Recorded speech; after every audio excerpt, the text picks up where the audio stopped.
everybody. I hope you're doing good today. I'm excited to be coming back to 7 at 7. I've had a little bit of a break, but I'm really excited to be back with you again.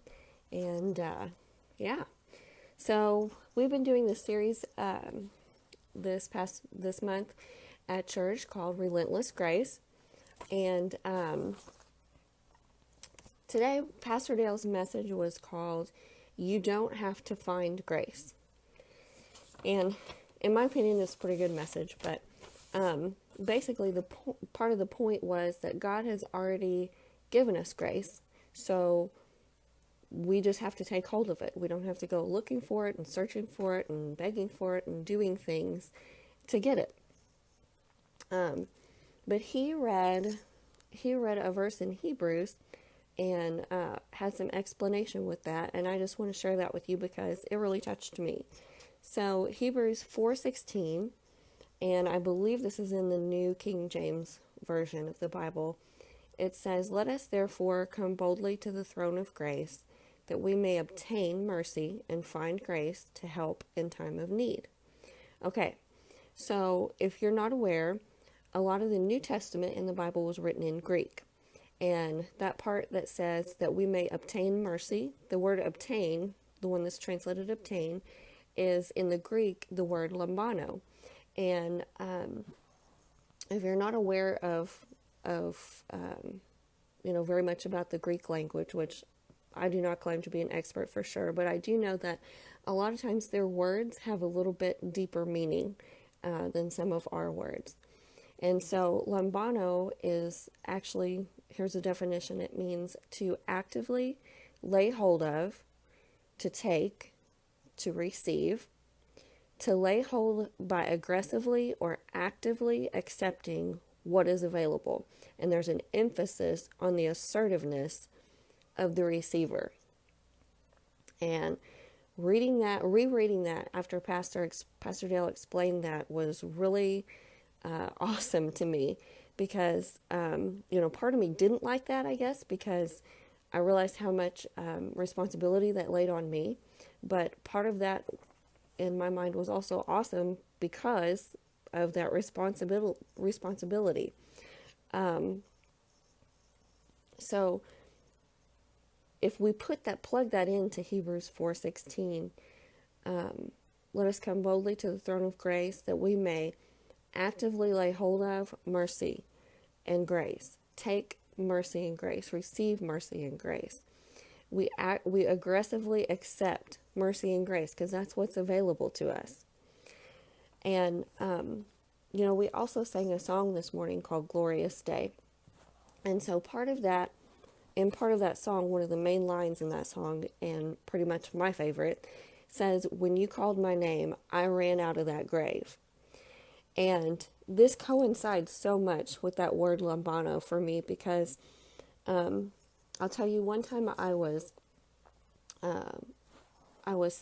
on the worship team leading this song, Glorious Day, and all of a sudden I got a picture in my mind of me literally coming out of a grave. But the grave wasn't like salvation. I think a lot of times when we think of graves and coming out of that, we only think of just that salvation moment. But what I was picturing was the grave of depression that I used to be in.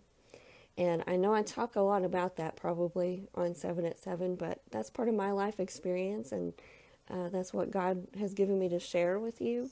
So I think that that can be helpful.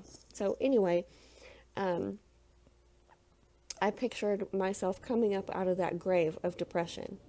And that was my choice to come up out of that. Because the fact of the matter is, when it says in that song, "When you call my name, God's already called your name." God has already called all of our names to come up out of the grave to receive salvation, but to receive everything that He has promised us. And that includes grace and mercy and joy. For me, it was joy that I was missing. I didn't realize that I could, have that on a consistent basis. But I really got in the Word and started learning about that. And I'm like, man, something's missing here. And it was that. It was me deciding, hey, realizing God's already called my name and I'm going to come up out of this grave. So I don't know. I just thought that was really awesome this morning. And the last thing I would like to share with you is a verse in Romans that still goes along with that. It's Romans chapter 5, verse 17. And I'm going to read this one from the Mirror Bible. It begins, death no longer has the final say. So that grave no longer has the final say. God's already called your name, and you can actively get all He's promised for you. Death no longer has the final say. Life rules. If the effect of one man's crash landing engaged mankind in a death-dominated lifestyle, how much more advantaged is the very same mankind now that they are recipients of the boundless reservoirs of grace? That includes you. Empowering you to enjoy the dominion of life through the gift of righteousness. Because of that one man, Jesus Christ, is out of all proportion in superiority. Because of one man, Jesus Christ, grace is out of all proportion in superiority to transgression. So basically, grace, like the scale has been tipped. Grace is the one that has the most weight. And in the comments here it says, no, grace is not something you qualify for by receiving it. Grace already belongs to mankind, to you, without your permission. God didn't ask. He just gave it to us. He just gave it to us. And all we have to do is say, okay, I'm coming up out of that grave. I've heard you call my name, and I'm coming out and I'm receiving those promises. I'm taking those promises for myself. I hope this has helped you tonight. Thanks so much for joining me. For those of you for those of you that are joining me this evening and those that will in the future. I hope this has helped you in some way. Love y'all.